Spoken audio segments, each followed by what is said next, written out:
Light mas halak ka. Thalim. Blink the lights, blink it. Blink it light. Blink it. Light mga lang sa ko ka nga. Light ko nga peti.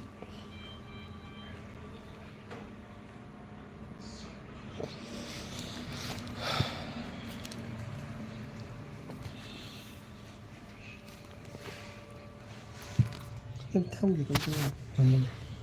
Nóng tôi từ nãy thăm rồi. Cái nó tôi cứ tóc vào em. Em thấy gì đấy xì vậy này. Em đang chân là cái này. Nó tôi được nhau được cái. Good morning Edison. Yum chắc tôi đấy ngasi diam harau ngasi đi chutti ni ma'am. Night off day.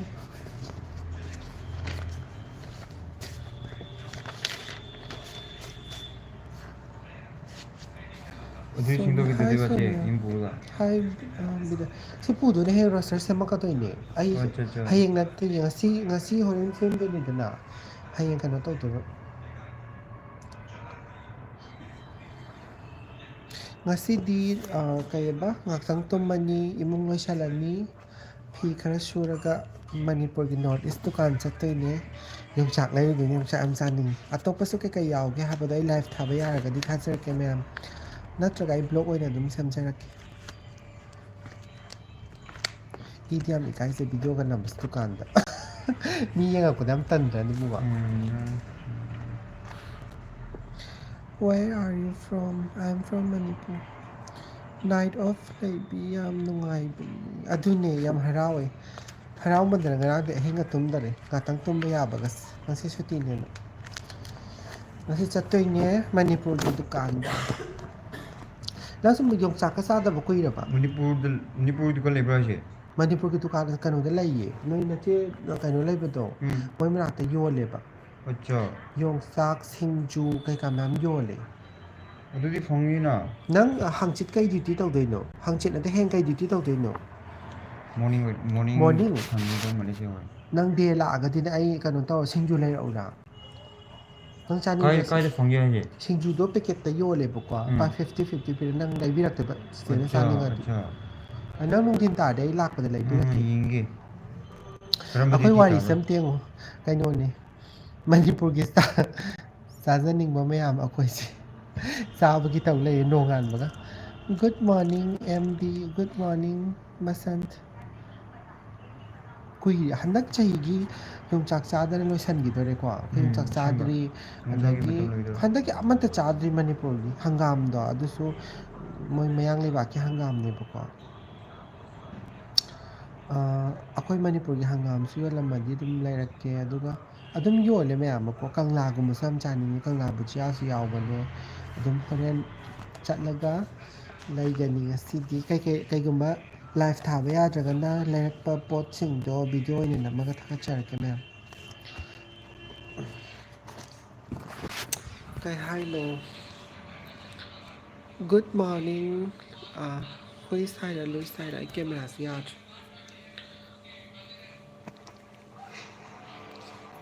Some the pupa part. Na kano tao ba? Why I'm sang one night loy ba si ma'am. Ngasi da gini na haitan. Mi sa toy lo shan nan thok na rit. Sa na do de.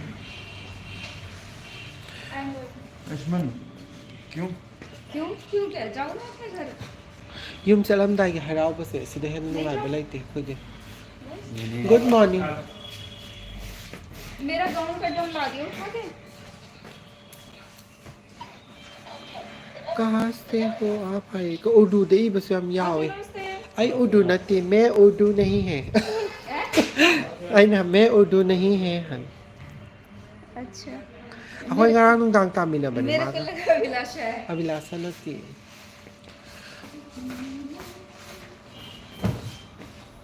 ibu nga nang dress hongdo kasi hongdo o adum la ani mo ito nang natada thamam ba se nungai te Sabi niya din nung ay na tramayam han gibs wawa nok ta na Say khara sak phagi khara tong. Chapmina kata ban. Angry Bird ti kai di lai khagi Angry Bird to kan tawi. Angry Bird to ngasi tagi nai ta ba mo hau kare ma ga unar. Angry Bird to tamina dre nungai dre yam. Angry Bird to uchek wala ka pai kare. Uchek wala pai kare. I see it. Ma'am breakfast ka kay chabi rage.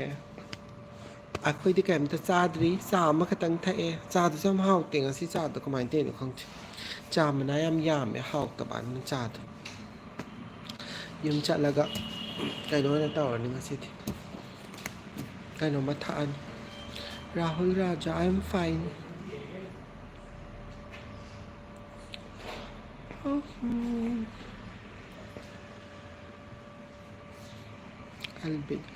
ꯑꯜꯕꯤꯗꯥ ꯍꯥꯏꯕꯁꯤ ꯀꯩꯅꯣ ꯑꯩ ꯒ꯭ꯌꯥꯟ ꯇꯥꯗꯦ ꯉꯔꯥꯡꯅꯦ ꯈꯪꯕ ꯃꯌꯥꯝ ꯑꯩꯅ ꯍꯣꯁꯄꯤꯇꯥꯜꯗ ꯑꯩꯈꯣꯏꯒꯤ ꯅꯨꯡꯗꯥꯡꯗꯀꯣ ꯉꯥꯛꯇꯪ ꯄꯦꯁꯦꯟ ꯂꯩꯇꯕ ꯃꯇꯝꯗ ꯑꯩꯈꯣꯏꯒꯤ ꯋꯦꯇꯤꯡ ꯑꯦꯔꯤꯌꯥꯗ ꯑꯩꯈꯣꯏ ꯇꯤꯚꯤ ꯊꯥꯏꯗꯅꯀꯣ ꯇꯤꯚꯤ ꯊꯥꯕꯁꯤꯗꯅꯦ ꯑꯩꯅꯅꯦ ꯃꯅꯤꯄꯨꯔꯒꯤ ꯏꯁꯩ ꯀꯥꯏꯀꯨꯒ ꯕꯂꯥꯒ ꯇꯧꯕ ꯑꯃꯀꯣ ꯏꯁꯩ ꯑꯃ ꯊꯥꯕ ꯃꯌꯥꯝꯁꯤꯅꯅꯦ ꯕꯂꯥꯗꯣ ꯐꯖꯩꯑꯅ ꯍꯥꯏ ꯑꯗꯨꯅ ꯕꯂꯥ ꯌꯥꯝ ꯄꯥꯝꯅꯈ꯭ꯔꯦ ꯃꯌꯥꯝꯅ ꯉꯔꯥꯡ ꯍꯣꯁꯄꯤꯇꯥꯜꯗ ꯂꯣꯏ ꯌꯦꯡꯉꯦ ꯉꯔꯥꯡ ꯚꯤꯗꯤꯑꯣꯗꯨꯀꯣ ꯏꯁꯩ ꯌꯦꯡꯕ ꯁꯤꯃꯥ ꯃꯃꯤꯡꯗꯨꯗꯤ ꯑꯩ ꯀꯥꯎꯈꯔꯦ ꯉꯔꯥꯡꯒꯤꯗꯨꯕꯨ ꯀꯩꯅꯣꯝ ꯍꯥꯏꯕꯅꯦ ꯏꯕꯨꯡꯉꯣ ꯉꯔꯥꯡꯒꯤ ꯑꯩꯈꯣꯏꯅ ꯊꯥꯕ ꯁꯤꯃꯥ ꯃꯃꯤꯡꯗꯣ ꯀꯩꯑꯕ ꯁꯤꯅꯗꯤ ꯏꯁꯩ ꯑꯃ ꯕꯂꯥꯒ ꯀꯥꯏꯀꯨꯒ ꯇꯧꯕ ꯒꯨꯔꯒꯥꯎꯟꯒꯤ ꯀꯤꯡꯗꯝ ꯑꯣꯐ ꯗ꯭ꯔꯤꯝꯁꯇꯒ ꯅꯝꯕꯗꯣ ꯐꯤꯂꯝ ꯃꯃꯤꯡꯗꯣ ꯈꯪꯗ꯭ꯔꯦ ꯏꯁꯩꯗꯨꯁꯨ ꯀꯥꯎꯊꯣꯛꯈ꯭ꯔꯦ ꯀꯩꯅꯣꯝꯃ ꯍꯥꯏꯕꯅꯦ ꯀꯩꯑꯕ ꯑꯩꯒꯤ ꯑꯣꯏꯅꯤꯡꯉꯤ ꯍꯥꯏꯕ꯭ꯔꯥ ꯈꯪꯗꯦ ꯀꯩꯅꯣꯝ ꯍꯥꯏꯌꯦ ꯑꯩ ꯀꯥꯎꯈ꯭ꯔꯦ ꯃꯌꯥꯝ ꯁꯥꯏꯕꯔ ꯁꯤꯇꯤꯗꯒꯁꯨ ꯅꯝꯕꯅꯤ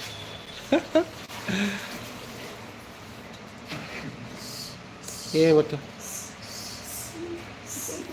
ꯌꯨꯝ ꯆꯠꯂꯝꯗꯥꯏꯒꯤ ꯍꯔꯥꯎꯔꯤꯅꯤ Which language you are speaking? Manipuri language. Hi Rajput. Hi Chetan. Ima. I file this down. Why hospital ki file this is? Ay maming isang file sem ta hapchen ki ko mayam. Thamba ya ni. Ay tham de su ko. Thau. Sumanen dek sa ta tham jagi.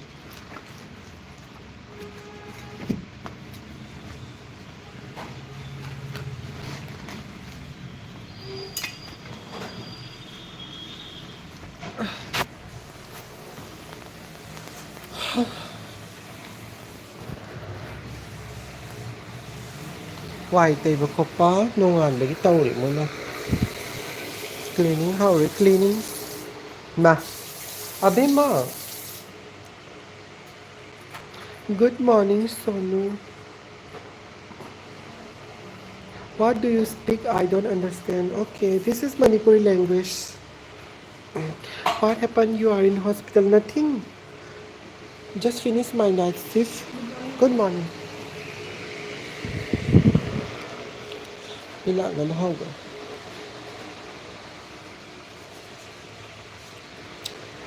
कहाँ जा रहे हो change करी तो first floor में changing room में कर लो हाँ वहाँ पे कॉर्नर पे है अखंग भी सारे ताइसिदे इना मासे अनौब जॉइन तौब स्टाफ ने बको अदे इने अखंग भी सारे ताइबे lots of love from my heart you are it's your government hospital no this is private hospital Hindi में बात कीजिए मैं हिंदी छोटा छोटा पता है यम चतुरबनी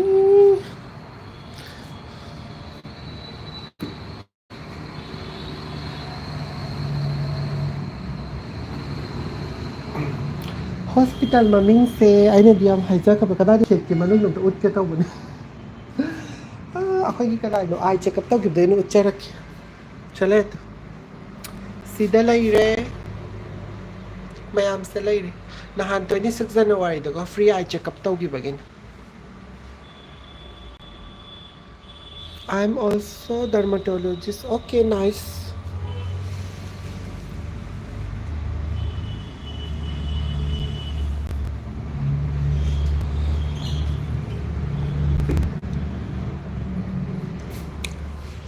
Im chatting ito ma'am.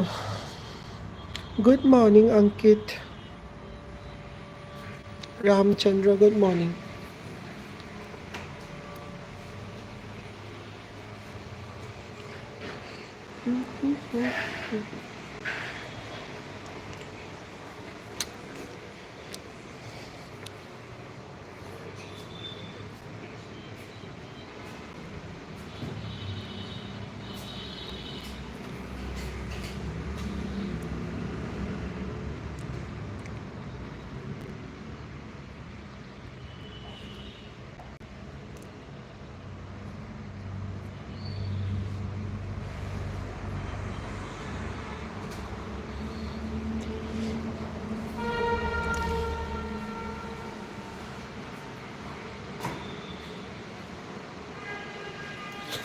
Go to home. I'm just waiting my junior staff.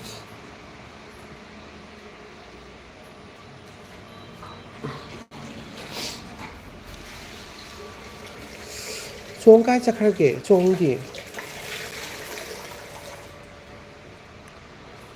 Good morning, Praveen.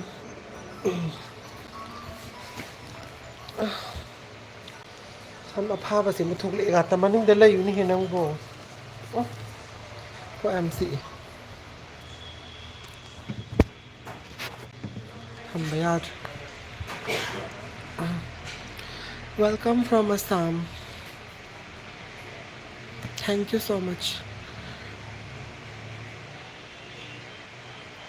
Umesh. Kahano. Hi, Umesh.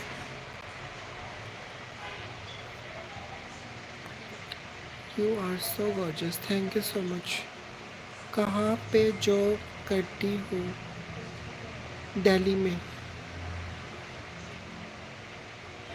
Tom, you are look like Janvi Kapoor. Thank you so much. Namaste, Rabi. Rahul, more like, subscribe. Kiya. Thank you so much for your support.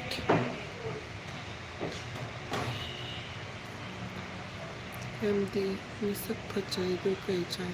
Phazada banida. Mit ka loy pong garito. Mit se kanu loy taro ya do nai tabo. Mit pom bi oy kre. Thank you, Praveen. Previous day I meet you online. Okay. Kana mo ko na matay si mo. Auntie, chong ka chakharge. Do you stay in Delhi? Yes, I'm in Delhi, nearby. I'm in South Delhi. Haidok pa yaban na timoy da. Yung chala ro de jara ba dum ko mang ko ngang mang phiron hong ba sa tre am da phayom se li bra khang din phiron ma khongga mo hong ba sida.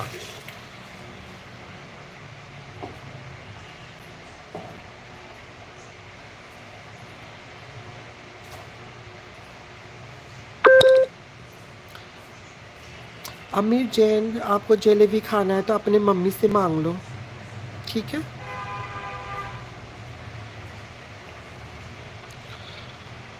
This in Delhi and yes, thank you so much.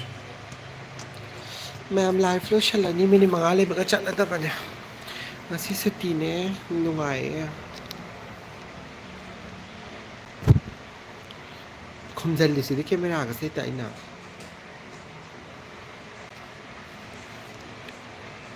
Like ama channel stuff. Thank you, Dhiren. Lora pa ng hong ba? Yung chat ninge.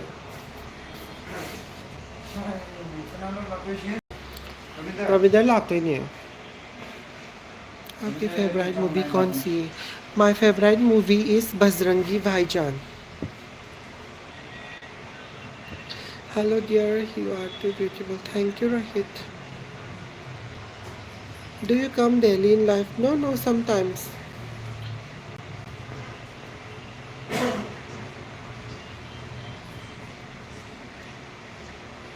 Insta नहीं, मैं Insta में नहीं. Ko MC ka mai tong nyai sa ning ma si de. Ibunga. ꯅꯍꯥꯟꯒꯤ ꯑꯗꯨꯃꯥꯏꯅ ꯄꯔꯥꯊꯥ ꯂꯩꯈꯤꯁꯤꯔꯥ ꯑꯩ ꯉꯁꯤ ꯑꯩꯗꯤ ꯀꯩꯅꯣ ꯇꯧꯕ ꯉꯝꯃꯔꯣꯏ ꯋꯥꯔꯦ ꯌꯥꯝꯅ You are learning Manipur language. Yes, I'm from Manipur, Tamsu.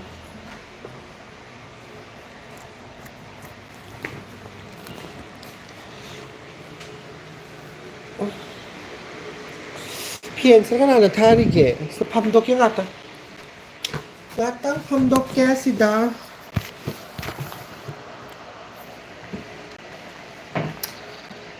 Okay, I know. Good morning, Devdas.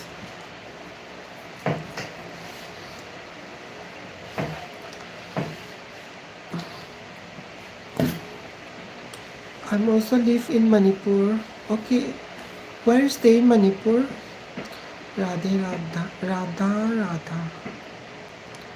Because I like Manipur language. Thank you so much. Number मिलेगा. Thank you, Jadam.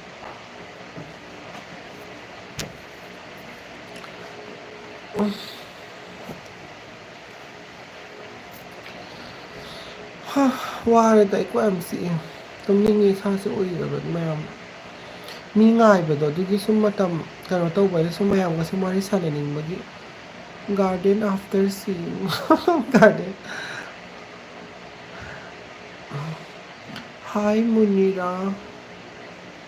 ꯀꯣꯛ ꯌꯥꯝ ꯆꯤꯛꯑꯦ ꯍꯟꯗꯛꯇꯤ ꯅꯥꯏꯠ ꯌꯥꯝ ꯌꯥꯝꯃꯦꯀꯣ ꯅꯥꯏꯠꯁꯦ ꯑꯗꯨꯝ ꯐꯥꯒꯤꯗꯒꯤ ꯑꯗꯨꯝ ꯅꯥꯏꯠꯁꯦ 10 nights ꯇꯧꯊꯣꯛꯈ꯭ꯔꯦꯕ ꯑꯗꯨꯅ continued ꯌꯥꯝ ꯋꯥꯏ ꯏꯁꯥꯁꯦ ꯋꯦꯠ ꯀꯦꯖꯤ 3 ꯑꯃ ꯍꯟꯊꯈ꯭ꯔꯦ ꯅꯥꯏꯠ ꯇꯧꯕꯒꯤ ꯅꯨꯡꯉꯥꯏꯕ ꯄꯥꯎ ꯑꯃ ꯋꯦꯠ ꯀꯦꯖꯤ 3 ꯑꯃ ꯍꯟꯊꯈ꯭ꯔꯦ ꯃꯤꯠꯁꯤꯃ ꯁ꯭ꯋꯦꯂꯤꯡ ꯑꯣꯏꯖꯔꯦ ꯃꯈꯥꯁꯨ ꯄꯣꯝꯃꯦ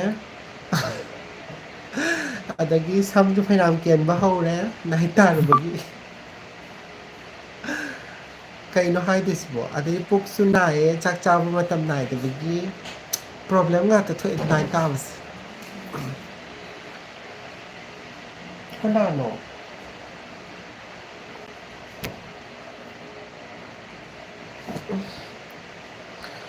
ꯌꯨ ꯑꯥꯏ ꯏꯁꯄꯦꯁꯦꯂꯤꯁ ꯑꯁ ꯀꯩꯅꯣ ꯑꯥꯏ ꯏꯁꯄꯦꯁꯦꯂꯤꯁ ꯑꯃꯨꯛ ꯍꯥꯏꯔꯛꯏꯁꯤꯅ ꯑꯩ ꯑꯥꯏꯒꯤ ꯅꯠꯇꯤꯌꯦ ꯑꯩ ꯑꯥꯏꯒꯤ ꯏꯁꯄꯦꯁꯦꯂꯤꯁ ꯅꯠꯇꯦ ꯀꯔꯤꯒꯤ ꯏꯁꯄꯦꯁꯦꯂꯤꯁ ꯀꯔꯤꯁꯨ ꯅꯠꯇꯦ ꯑꯩ ꯀꯩ ꯍꯥꯏꯗꯣꯏꯅꯣ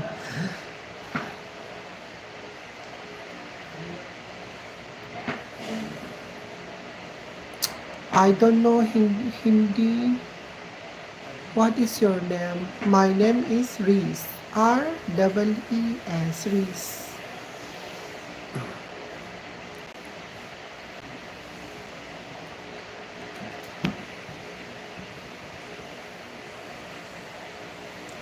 Okay, hi no. Ram Ram. Sri Ram.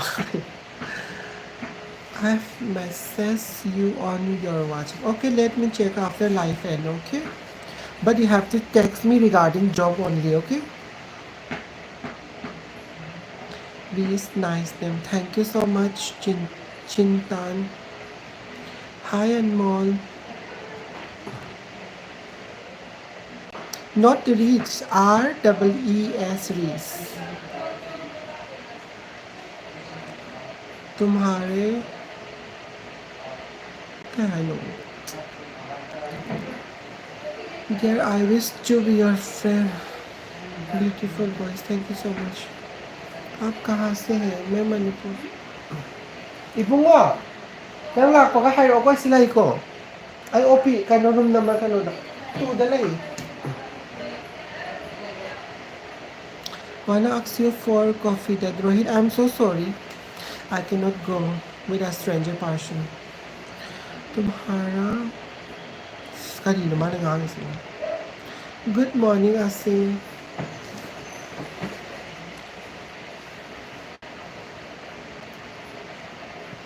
ꯊꯕꯛ ꯌꯥꯝ ꯌꯥꯝꯃꯤꯗ ꯃꯌꯥꯝ ꯉꯁꯤꯗꯤ ꯊꯕꯛ ꯌꯥꯝꯃꯤꯁꯦ ꯀꯩꯅꯣꯅꯤ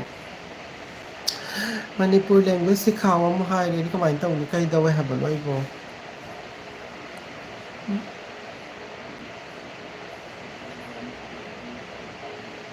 Nandakishore, get out of my life. life habidi live life haizabaniko. Yes, Chintan, right.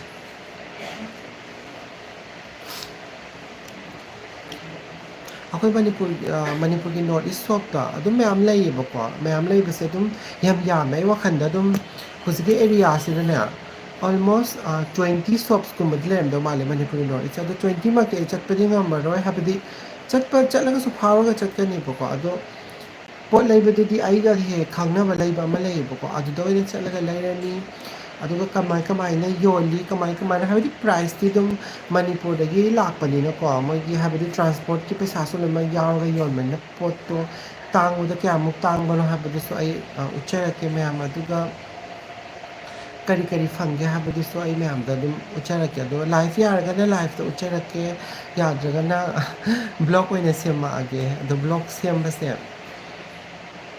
ꯀꯩꯅꯣꯅꯤ ꯀꯩ ꯍꯥꯏꯗꯣꯏꯅꯣ ꯏꯗꯤꯇꯤꯡ ꯇꯧꯕꯁꯦ ꯑꯩ ꯀꯌꯥꯁꯨ ꯍꯩꯇꯕ ꯑꯗꯨꯒꯅꯦ ꯃꯇꯝꯁꯤ ꯍꯦꯛꯇ ꯆꯪꯉꯦ ꯍꯥꯏꯕ ꯒ꯭ꯌꯥꯟ ꯇꯥꯗꯦꯗ ꯑꯗꯣ ꯉꯁꯤ ꯑꯣꯐ ꯑꯣꯏꯕꯁꯦ ꯌꯦꯡꯉꯨꯅꯦ ꯅꯥꯏꯠ ꯑꯣꯐꯁꯦ ꯀꯔꯤꯝ ꯀꯥꯟꯅꯗꯦ ꯉꯁꯤ ꯇꯨꯝꯕꯗ ꯄꯨꯡ ꯌꯧꯕꯒ ꯇꯨꯝꯈꯤꯕꯗꯨꯅ ꯄꯨꯡ 12ꯐꯥꯎꯗꯤ ꯑꯗꯨꯝ ꯇꯨꯝꯃꯅꯤ 12ꯗꯒꯤ ꯍꯧꯒꯠꯂꯒ ꯐꯤ ꯁꯨꯕ ꯑꯗꯩ ꯆꯥꯛ ꯊꯣꯡꯕ ꯏꯃꯨꯡ ꯃꯅꯨꯡ ꯅꯍꯥꯟꯒꯩ ꯅꯥꯏꯠ ꯇꯥꯔꯨꯕꯒꯤꯀꯣ ꯐꯖꯅ ꯂꯣꯏꯁꯤꯟꯕ ꯑꯃ ꯆꯪꯉꯦ ꯑꯗꯨ ꯂꯣꯏꯁꯤꯜꯂꯅꯤ ꯑꯗꯨꯅ ꯄꯨꯡ 3-4 ꯑꯗꯨꯝ ꯇꯥꯔꯅꯤ ꯁꯨꯇꯤ ꯑꯗꯨꯝ ꯂꯣꯏꯔꯦ ꯑꯗꯨꯅ ꯅꯥꯏꯠ ꯑꯣꯐꯁꯦ ꯁꯨꯇꯤ ꯍꯥꯏꯕꯒꯤ ꯋꯥꯔꯤ ꯅꯨꯡꯉꯥꯏꯕꯝ ꯈꯪꯗꯦꯗ ꯑꯗꯨꯒ ꯅꯨꯡꯊꯤꯟꯋꯥꯏꯗ ꯑꯩ ꯍꯧꯖꯤꯛꯀꯤ ꯃꯐꯝꯗꯨꯗ ꯆꯠꯂꯒ ꯑꯩꯒꯤ ꯏꯃꯥꯟꯅꯕꯤꯀꯣ ꯑꯩꯒ ꯊꯕꯛ ꯇꯧꯃꯤꯟꯅꯕ ꯑꯩꯈꯣই ꯃꯅꯤꯄꯨꯔꯗꯒꯤꯅꯤꯀꯣ ꯃꯥꯁꯨ ꯑꯩꯈꯣꯏ ꯁꯦꯝ ꯍꯣꯁꯄꯤꯇꯥꯜꯗ ꯇꯧꯃꯤꯟꯅꯩꯌꯦ ꯃꯣꯏꯗ ꯆꯠꯂꯒ ꯆꯥꯛ ꯆꯥꯗꯣꯏꯅꯦ ꯑꯗꯣ ꯃꯌꯥꯝꯅ ꯃꯨꯛꯕꯥꯡ ꯇꯧꯔꯛꯑꯣ ꯍꯥꯏꯕꯗꯣ ꯑꯩ ꯌꯥꯔꯒꯗꯤ ꯃꯅꯤꯄꯨꯔꯒꯤ ꯆꯥꯛ ꯌꯦꯟꯁꯥꯡꯗꯣ ꯊꯣꯡꯉꯒꯀꯣ ꯃꯥꯅ ꯊꯣꯡꯗꯣꯏꯅꯤꯀꯣ ꯃꯥꯅ ꯊꯣꯡꯕ ꯌꯥꯝ ꯍꯥꯎꯋꯦ ꯑꯗꯣ ꯑꯗꯨꯗ ꯅꯝꯕ ꯌꯥꯔꯒꯗꯤ ꯅꯨꯡꯗꯥꯡꯒꯤꯗ ꯃꯨꯛꯕꯥꯡꯁꯨ ꯑꯗꯨꯝ ꯅꯝꯖꯔꯛꯀꯦ ꯑꯗꯨꯒ ꯑꯩ ꯚꯤꯗꯤꯑꯣ ꯑꯞꯂꯣꯗ ꯇꯧꯖꯔꯛꯀꯦ ꯑꯗꯣ ꯃꯨꯛꯕꯥꯡ ꯇꯧꯗ꯭ꯔꯒꯅ ꯑꯗꯨꯝ ꯌꯦꯡꯉꯒꯦ ꯍꯤꯟꯖꯥꯡ ꯀꯩꯀꯩ ꯃꯊꯦꯜ ꯊꯣꯡꯉꯦ ꯍꯥꯏꯕꯗꯣ ꯍꯥꯏꯐꯦꯠꯇꯪ ꯍꯥꯞꯆꯔꯛꯀꯦ My country is Nepali. Okay. I am medical student, dear friend. Okay, so nice. Good morning, Ayushman. Ayushman, you have a good night's sleep. Ayushman. There is a big hospital in Dwarka, I think. Name of hospital is Ayushman Hospital. Ramcharan. I papa thokcha Hindi se kaawai. You're from, I'm from Delhi.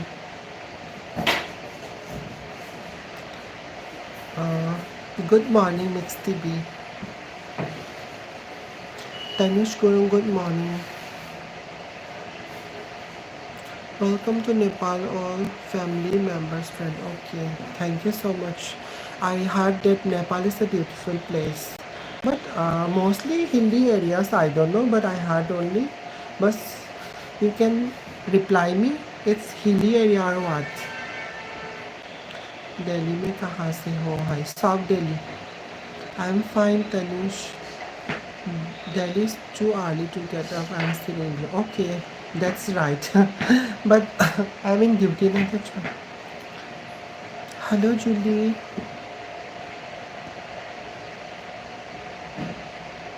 कुछ नहीं बस घर जाना है मेरे साथ जाना है उसको वेट कर रही गुड मॉर्निंग साउथ में तो मैं भी रहता हूँ क्रिस गेमर साउथ में कौन सी जगह में है आप नाइट शिफ्ट होगा आपका हाँ इसको राम गुड मॉर्निंग सचिन आश्रम okay I think ashram is nearby Lajpat Nagar. I subscribe कर दिया. Thank you so much. Ria, thank you so much. Hi Julie. I'm good Sachin. Okay. Before 2 months I went there in Lakshmi Nagar. One of my friends is staying in Lakshmi Nagar, so I went there. So I heard about the ashram. That's why. By profession, what are you doing? Chintan, I'm a staff nurse.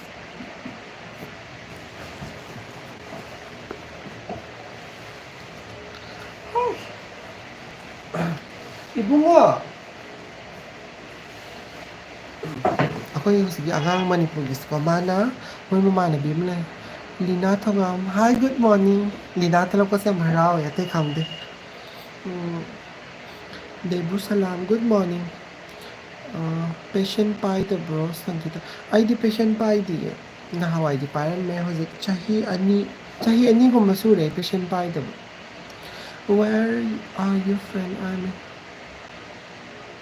I ꯊꯣꯔꯛꯄꯗꯤ ꯍꯔꯥꯎꯔꯕꯣ ꯑꯗꯨꯅꯤ ꯑꯩ ꯅꯣꯛꯏꯁꯤꯗꯤ night ꯇꯧꯔꯝꯕꯒꯤ ꯋꯥꯕꯒ ꯂꯣꯏ ꯀꯥꯎꯔꯦ ꯌꯥꯝ ꯅꯣꯛꯅꯤꯡꯉꯤ ꯈꯪꯉꯕ ꯍꯥꯏꯇꯥꯔꯦ Good morning Mohit I love you का हिंदी क्या होगा हाई मी अदुदी खंगी है इसे मैं ये तो पता है इतना तो मैं पता है कायदा लईदो इच्छा आई कनोदा लई हुसे हॉस्पिटल लई बंदा मेडिकल स्टूडेंट को हाँ अच्छा है ngasidiне Manipur wari sanage tawbase hindi ngata ngare eko kasi Sachin Delhi ayuma हमारे कमेंट तो पर नहीं अभी पर कनानो खना रिप्रो हाई कई लोग याद आती Delhi kai mafam dali oh Delhi South Delhi dali nanangaba si tabi am nungay thank you so much I'm also MBBS student oh so nice MRK MBBS oy bagay am yawi si pinidi ako'y di like yam mahewdra bani na MBBS oy jahawdre ay so South Delhi niya koya oh hi Lao nang hana Lao duga koyake Lao Manipur की उती अहावा pizza की थोंगा उती thank you थेओ south Delhi में कहाँ से आई क्या रखा नहाई तो I am from Maharashtra okay nice place hi Riya सकेट कोड मनाते ने कोई ओ सकेट दिखांगे सकेट और के देखो याम नकनारे अखोई ने नहीं से कनो तनी बसन कुंस त लई याम नकनारे सकेट का दे Day in my life की ब्लॉग से हॉय मतंग चाबदे समझरके Day in my life से इंटरेस्टिंग सो ओई सिगी टॉपिक्स आई मतंग सोइदन समझरके सचिन from Delhi खंगना बइने हाइबदो कन ओ सोमना कन हाइबनिदा दो वादो समझनग्रबा आइने ने लीना आइने ngangbदने समझनग्र ब्लॉग टी हाई ओ कोई के हाई हो याये आई हॉस्पिटल में नाक तुम लाइदा थैंक यू थेओ मैं दिल्ली करोल बाग से हूँ अच्छा मोहित करोल बाग तो एक market famous market Karol Bagh क्या Gaffar hybrid दफ्फर Gaffar market hybrid हाइबनी कोई छोरा के हो याये लाकपियो का सिकाइदे मणिपुर में चागे दे वेलकम तो जे थैंक्स से नुआई Jayam good morning Sahil Oh, Gaffer Market. Okay, it's right. Gaffer Market is best market. So cheap and nice stuff. Life hatta bi laktraba life hatta bi do kano tawe. Ma ga gari thaina bahai ga tra ko. Ma na ngasi night haude ba ai ngasi lagi sutti ne. कहाँ रहती हो आप भाई दिल्ली में Saudi हाय रे दफर हाय दिसो ꯑꯩꯗꯣ ꯈꯪꯗꯦ ꯑꯝꯇꯪꯈꯛ ꯆꯠꯂꯨꯕꯅꯦ ꯑꯗꯨꯗꯨꯒꯤꯅꯦ ꯃꯃꯤꯡꯗꯣ ꯀꯥꯎꯔꯕ ꯗꯐꯔ ꯍꯥꯏꯕ꯭ꯔꯥ ꯒꯐꯔ ꯍꯥꯏꯕ꯭ꯔꯥ ꯑꯩ ꯈꯪꯗ꯭ꯔꯕꯒꯤꯅꯤ आप अपनी लैंग्वेज हमें भी सिखा दो ओके गुड मॉर्निंग दीदी हाँ क्या पढ़ रहा है Dun, laisin yam thai hai me am panda.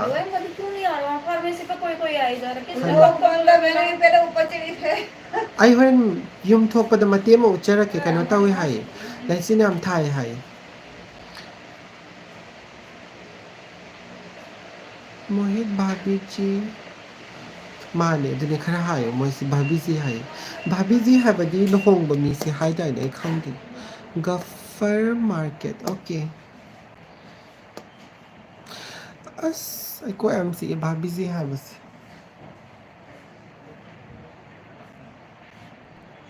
दीदी मैंने है ना ओटी का चेकलिस्ट पूरा नया लगा दिया चेकलिस्ट 4 नया दे दिया मानी मानी लुहोंगबा अदुने नेतिक दीदी मेरे नाम ऐसे ngasi se hindi ki channel oi kai oi tawe ko am si ingwa sengba hindi me am sauru basu yade आपका असेंबने मोहित आई देबू सलाम थलोपसे हम नुंगाई आइगी हिंदी रिप्लाई से सोमना हनबीदरे हम नुंगाई जरे thank you so much ngasi आइगी हिंदी के चैनल ओय करे को हम सी हिंदी गाक्ता लाए हबा नहान अहाम को आइगी फर्स्ट लाइफ थाबा नुमितदी मणिपुर से हम याम याम नुंगाई दु नुमित आई कावबा गमर से हम नुंशी दु नुमित फर्स्ट लाइफ हाइता हाइता थागे बने को नैतिक माँ में नाम है रिस कृष्णा गेमर से हम नुंगाई ngasi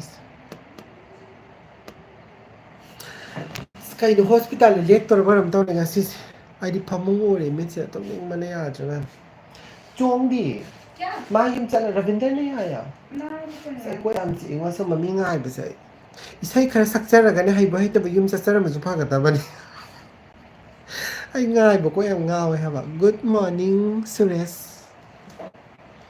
aseng bani mayam mi ngai ba sang wai nga sai de ngai ram da bi pung ni pan de loi re ko loi bi de hai bai ta bai sai khara sakjaragane yum da yojara man phai ba ngai ba si do re haba I'm not married. Hi Sunita. Hey, your body is perfect. I'm high snam ko MC. Kada no? Ranjan भैया ऊपर दिया या नहीं दिया अभी Good morning, RB. There is. I cannot tell you. 5 minutes ka tayong yang again. Duga. La agadi pare la jaga de dum chat lagi. Na try si thua sila khang di dum. Ai chat lagi hai ke ma'am dum pare. Ko chat ke hai ban pha ka ta ma le chin yom thai hai ma pan thua ga ne ulaki. Ibunga. Final Chị sẽ set lagi nang kui mal na ngai ba kui do ko ma le. Ko nang ngai hero ko. Ai ngam mo ngai ba ai kara ai ning man mix se. Nung do ma yan be ta tau re mix da. Na tra mini mga ko ngai bi ra. Adu ne ai ngai nga sai de ngai re uni. Nung su ngai ti nga sai de ngai bi ra ga. Ngai hai ro kai hai no.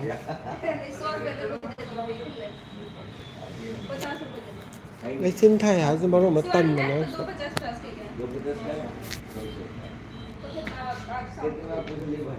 phải sẽ ai có ai chả lắm mà cái gì có ai sẽ tum chăm tum nên nghe bảo có phải mấy mà thì đấy live sẽ lo sẵn nó bắt đầu ra cái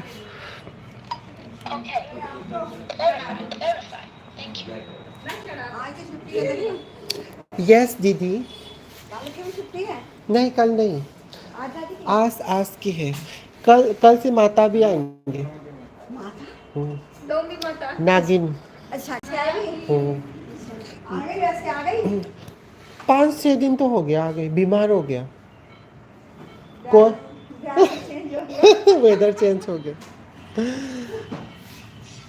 chill था बने सिस्टरเอาข้างใหญ่อูดรีมาปานโทกันเด้อ그런 또 아이씨 ям 누가이디에 밍징 망징 바 하비도 오이령네 나 사이데기 nga이레 락트레 ngarang di morning shift lo sangita nati na handagi nai to re ni nga silor bani ya mai ji sat pana pha doi ran cha ngai bana pha doi ko ngaw ri ngo seng to bom ung hang ri nung so ngai ti ma than do ꯃꯊꯟꯇ ꯑꯣꯏꯕꯅ ꯅꯨꯡꯁꯨ ꯅꯨꯡꯉꯥꯏꯇꯦ ꯉꯥꯏꯁꯨ ꯉꯥꯏꯕ ꯃꯌꯥꯝ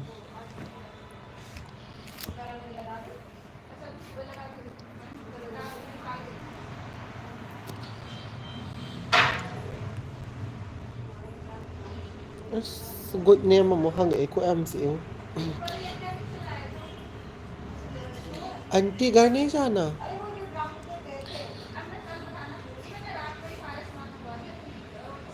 ꯐꯔꯦ ꯃꯌꯥꯝ ꯑꯩ ꯌꯨꯝ ꯆꯠꯂꯒꯦ ꯃꯥ ꯉꯥꯏꯔꯣꯏꯒꯦꯀꯣ ꯎꯄꯥꯏ ꯂꯩꯇꯦ ꯃꯌꯥꯝ ꯅꯥꯗ ꯌꯦꯛꯇꯕ ꯑꯐꯕ ꯑꯣꯏꯃꯤꯟꯅꯔꯁꯦ ꯑꯩ ꯍꯣꯏ ꯃꯇꯥꯡ ꯆꯥꯕ ꯀꯥꯟꯗ ꯚꯤꯗꯤꯑꯣ ꯑꯞꯂꯣꯗ ꯇꯧꯔꯛꯀꯦ ꯃꯌꯥꯝ ꯁꯞꯄꯣꯔꯠ ꯇꯧꯕꯤꯌꯣ ꯉꯁꯤꯒꯤꯗꯤ ꯂꯥꯏꯐ ꯃꯇꯥꯡꯁꯦ ꯂꯣꯏꯁꯤꯟꯖꯔꯒꯦ ꯌꯥꯏꯐꯔꯦ ꯕꯥꯏ ꯕꯥꯏ